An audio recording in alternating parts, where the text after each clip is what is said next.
Hello friends, welcome to easy notes for your online study channel. आप सबके अपने YouTube channel पे आप सभी का बहुत बहुत स्वागत है। फ्रेंड, जैसा कि आप जानते हैं कि जितनी भी लेटेस्ट अपडेट यूजीसी नेट से जुड़ी या एनटीए से जुड़ी आती हैं, तो वो सारी की सारी अपडेट हमारे चैनल के थ्रू आपको प्रोवाइड की जाती हैं। तो आज यहाँ पर डिस्कस करने वाले हैं आंसर की से रिलेटेड।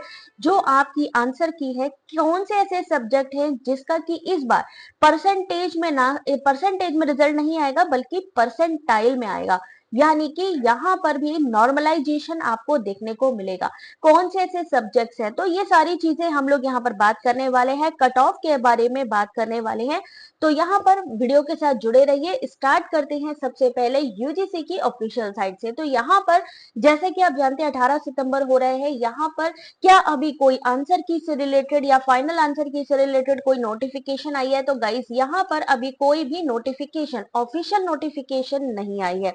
बात करते हैं आगे, क्योंकि यूजीसी नेट का एग्जाम है और इस बार 3 कैटेगरी इंट्रोड्यूस हुई है। पहली कैटेगरी इंट्रोड्यूस्ड हुई है आपकी GRF and assistant professor. GRF assistant professor के लिए याद रखिए, जो जीआरएफ के लिए मेरिट लिस्ट तय होती है। 40% मिनिमम क्राइटेरिया तो होता है, लेकिन यहाँ पर जो सिलेक्शन होता है वो मेरिट के अकॉर्डिंग होता है। तो यहाँ पर अगर आपके मार्क्स 70% से ज्यादा आ रहे हैं तो आप एक्सपेक्ट कर सकते हैं कि जेआरएफ होने की संभावना।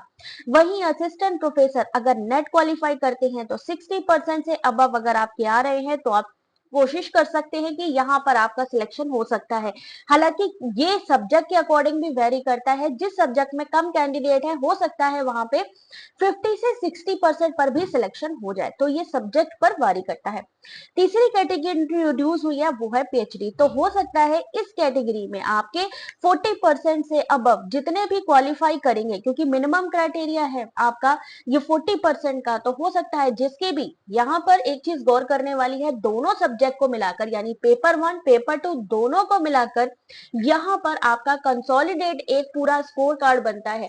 तो ये 300 में से ही आपका 40% या 50% या 60% निकाला जाता है।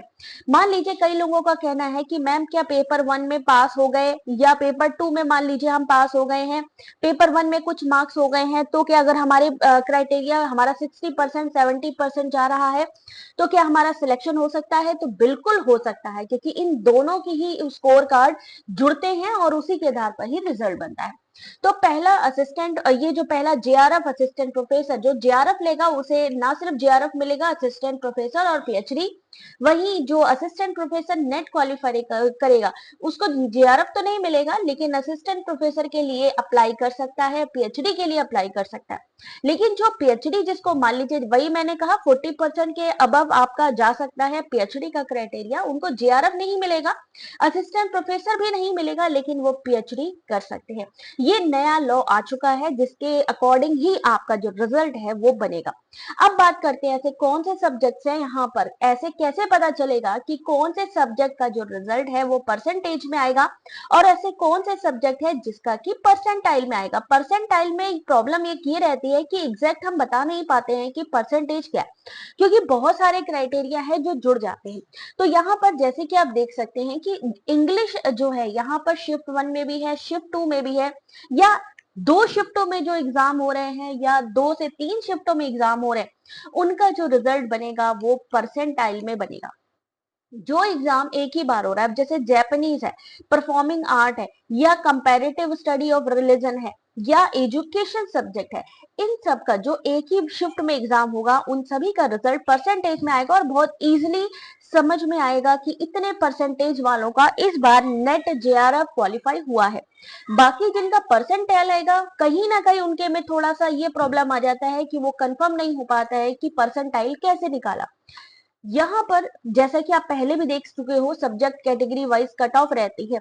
तो कैटेगरी अलग अलग, यानी कि कौन सी कैटेगरी से आप बिलोंग कर रहे हैं। कई बच्चों का कहना है कि मैम मान लीजिए हमने इकोनॉमिकली वीक सेक्शन यानी ईडब्ल्यूएस से फॉर्म डाला है, तो क्या हमारे जो मार्क्स हैं उसमें कुछ रिलैक्सेशन मिलेगा? तो डेफिनेटली आप देख सकते हो कि पिछली बार में रिलैक्सेशन था, जो 154 पे असिस्टेंट प्रोफेसर हो रहा था इकोनॉमिक सब्जेक्ट वाइज देखते जाइएगा, अलग अलग सब्जेक्ट के अकॉर्डिंग अलग अलग क्राइटेरिया रहता है। हिंदी वालों का, सोशोलॉजी वालों का कट ऑफ ज्यादा जाता है, इकोनॉमिक्स का सब कट ऑफ ज्यादा जाता है।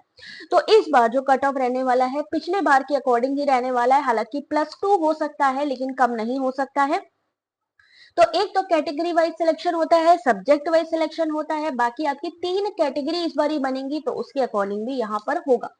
तो ये आप अपने जो पिछले बार की कट ऑफ है वहां से काफी हद तक अगर आप रीचेक कर लेंगे तो आपको अंदाजा हो जाएगा कि आपका सिलेक्शन होने के चांसेस हैं या नहीं, क्योंकि असिस्टेंट प्रोफेसर, जेआरएफ सबका ही पूरा क्राइटेरिया हर एक सब्जेक्ट का दिया होता है। अब मान लीजिए परसेंटाइल में रिजल्ट आता है, वो कैसे चेक किया जाएगा? तो गाइज उसके लिए देखिए बहुत सारे नॉर्म्स होते हैं जिसको कि फॉलो करना होता है। जैसे कि मान लीजिए एक पर्टिकुलर शेड्यूल कास्ट या एससी कैटेगरी का कोई इकोनॉमिक्स का कैंडिडेट है, असिस्टेंट प्रोफेसर के लिए यहाँ पर अप्लाई कर रहा है, तो उसके लिए क्या क्या चीजें, उस शिफ्ट में कितने बच्चे बैठे, उस सब्जेक्ट में कितने बच्चे थे, या टोटल नंबर ऑफ कैंडिडेट्स कितने थे उस शिफ्ट में, और जितनी भी शिफ्ट में वो एग्जाम हुए हैं, तो ये सारी चीजें कैलकुलेट होती है और उसके बाद ये नॉर्मलाइजेशन होता है। ये पूरा फॉर्मूला है नॉर्मलाइजेशन का, जो हर एक चीज एनटीए आपके साथ डिस्क्लोज नहीं करता है, इस वजह से यहाँ परसेंटाइल निकालना मुश्किल होता है। तो जिनका तो एक शिफ्ट में एग्जाम हुआ है उनका तो परसेंटेज में रिजल्ट आएगा, लेकिन जिनका 1 से 2 या 3 शिफ्ट में एग्जाम हुआ है उनको परसेंटाइल से गुजरना होगा, यानी एग्जैक्ट कितने परसेंटेज पे आपका जेआरएफ या असिस्टेंट प्रोफेसर हो रहा है वो जानना मुश्किल होगा। तो गाइस यहाँ पर अगर आप हमारे साथ जुड़ना चाहते हैं दिसंबर 2024 की तैयारी के लिए, तो आप हमारे साथ जुड़ सकते हैं, सब्सक्राइब कर सकते हैं चैनल को, क्योंकि इस समय दिसंबर 2024 की तैयारी हम लोग स्टार्ट कर चुके हैं। यहाँ पर आपको ना सिर्फ पेपर 1 की सारी क्लासेस मिलेंगी, क्विज मिलेंगे, स्टडी मटेरियल भी अवेलेबल होगा। साथ ही आप हमारे होम पेज पे चेक करेंगे तो यहाँ पर सारी लिंक्स अवेलेबल हैं, जहां पे हमारे स्टडी मटेरियल और सारी अपडेट्स आपको मिलती रहेंगी। तो यहाँ पर देख सकते हैं कि अभी भी रात को क्लास होने वाली है। अगर आप चाहते हैं कि लेटेस्ट अपडेट्स आपको मिलती रहे, लेटेस्ट सिलेबस के साथ साथ ही क्वेश्चन पेपर भी हम सॉल्व करवाना स्टार्ट कर चुके हैं, आप चाहते हैं कि क्विज भी होते रहे, टेलीग्राम ज्वाइन कर सकते हैं। आप हमारा कम्युनिटी पोस्ट पे डेली बेसिस पे क्विज को सॉल्व कर सकते हैं, लाइव क्लासेस देख सकते हैं और वीडियोस देख सकते हैं। तो जल्दी से, अगर अभी तक आपने हमारी मेंबरशिप नहीं ली है, I request to all of you, जल्दी से ये मेंबरशिप ले लीजिए, जो कि सिर्फ 299 की है, वो भी वन टाइम। यानी दिसंबर 2024 जो ये पूरा एग्जाम हम कंप्लीट कराएंगे विद रिवीजन, आपको कुछ भी अलग से पे नहीं करना है, it's just only for one time. ठीक है, तो जल्दी से मेंबरशिप ले लीजिए। कोई कंफ्यूजन हो, कोई डाउट हो, आप हमें कमेंट करके पूछ सकते हैं। बाकी आपका जो रिजल्ट है, जैसा कि मैंने आपको पहले भी बताया, अक्टूबर के फर्स्ट वीक में आने के चांसेस हैं।